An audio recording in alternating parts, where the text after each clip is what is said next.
السلام عليكم ورحمة الله وبركاته. أهلا بكم في قناتي مبلغتم وآسر. صباحكم أمل، صباحكم تفاؤل، صباحكم ورد وفل وياسمين.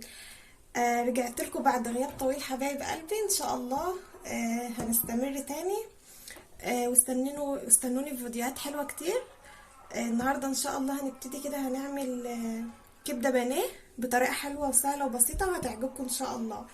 بسم الله. نقول معانا المقادير. معانا كبده مقطعينها قطع بالشكل اللي حضراتكم شايفينه ده كده، ومعانا بصله بشراها وفصين توم كده او 3 فصوص توم، ومعانا جزر مبشور وفلفل اخضر مقطعاه مكعبات، وحبيتين طماطم مقطعاهم مكعبات، ومعانا بيضه. طبعا بقى السر في البانيه دي البيضه دي. حد بقى يقول لي ازاي بقى بتعملي الكبده بالبيض؟ الاول برضو ما كنتش يعني حابه الطريقه دي، بس ما جربتها بجد جميل. من غير البيضه ما بقالهاش طعم زي ما بيكون فيها البيض. ومعايا بقى بهارات، ملح وفلفل اسود وكمون وبهارات مشويات وكزبره ناشفه. بسم الله. هنسمي الله يا حبايب قلبي. واول حاجه هنبدا بالبصل والثوم، ما تنسوش الثوم. بسم الله. بصلتين كبار كده تكوني بشرهم بشر ناعم. بسم الله. وجزره مبشوره. اعملوا الطريقه دي وان شاء الله هتعجبكم. وهنضيف عليهم الفلفل الاخضر، حبايتين طماطم مكعبات، كله على بعض. وهنضيف بقى، هنجيب البيضه كده يا حبايب قلبي، وهنضيف عليها الملح والفلفل والكمون. طبعا بقى حسب رغبتك بقى في الملح يعني. هنقلبها كده كويس. بتفرق طبعا البيضه في الكبده البانيه. امي بقى اللي علمتني الطريقه دي. وهنضيف بقى الكبده طبعا مكعبات كده.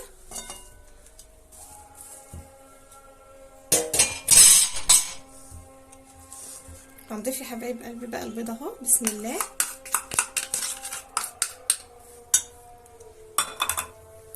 بهارات الحواوشي والكزبره الناشفه. هنقلبهم كويس جدا. نخلط المكونات دي كلها كده مع بعض.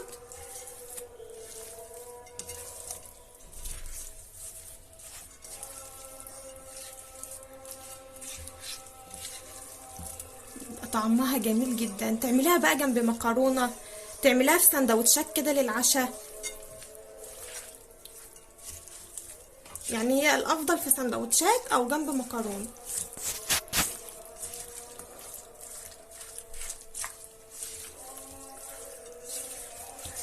اساسا قبل ما احطها على البوتاجاز وريحتها ما شاء الله جميله. بعد ما قلبتها حلو كده يا حبايب قلبي، طبعا الصينيه دي صغيره عليها، لازم تبقى مفروده. وانا حطها على البوتاجاز، فهنقلها بقى في صينيه تانية.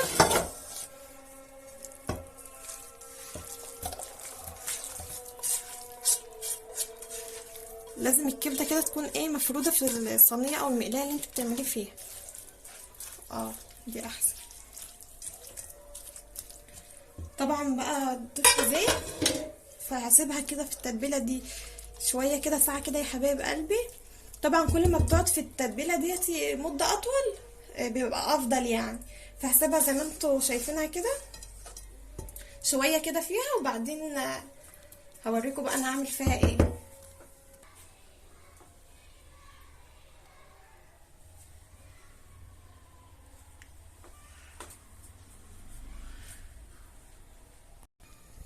اهو يا حبايب قلبي، بعد ما تبلتها بقى وخدت وقت في التتبيله بتاعتها، حطيتها على النار. هشوحها بس تشويحتين، لون الكبده يتغير معايا، وهدي عليها النار واغطي عليها واسيبها لحد ما تستوي واوريكم شكلها. هفضل اقلب فيها كده لغايه بس ما الكبده لونها يتغير معايا.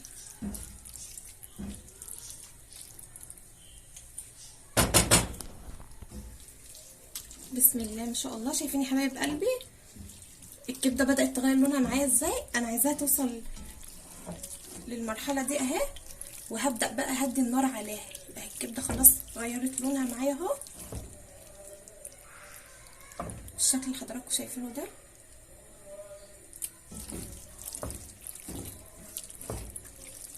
اهدي بقى عليها النار واغطيها واسيبها لحد ما تستوي واوريها لكم ان شاء الله.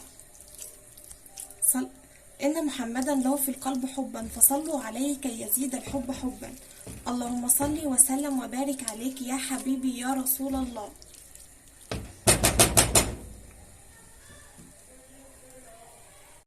شايفين بقى يا حبايب قلبي ادي الكبده بعد ما استوت اهي. هنقدمها بقى في السندوتشات، نطفي عليها ونقدمها بقى في السندوتشات، وبألف هنا وصحة على قلبنا وقلبكم يا رب. بسم الله يا حبايب قلبي. نبدأ بقى ايه نحط الكبده في السندوتشات بالشكل اللي حضراتكم شايفينه ده.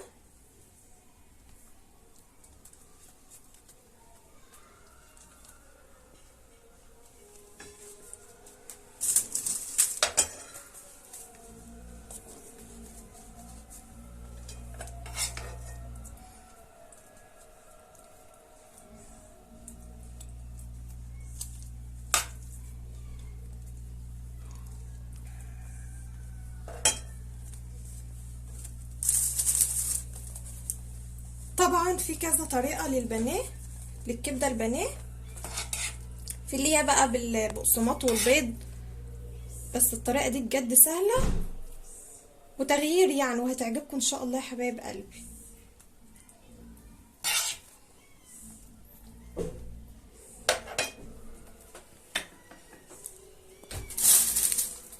هكمل بقى بقيه السندوتشات واوريكم الشكل النهائي. وده الشكل النهائي يا حبايب قلبي للكبده بتاعتنا.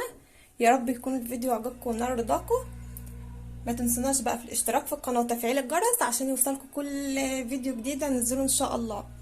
دمتم ودمنا في حفظ الله ورعايته، والسلام عليكم ورحمه الله وبركاته.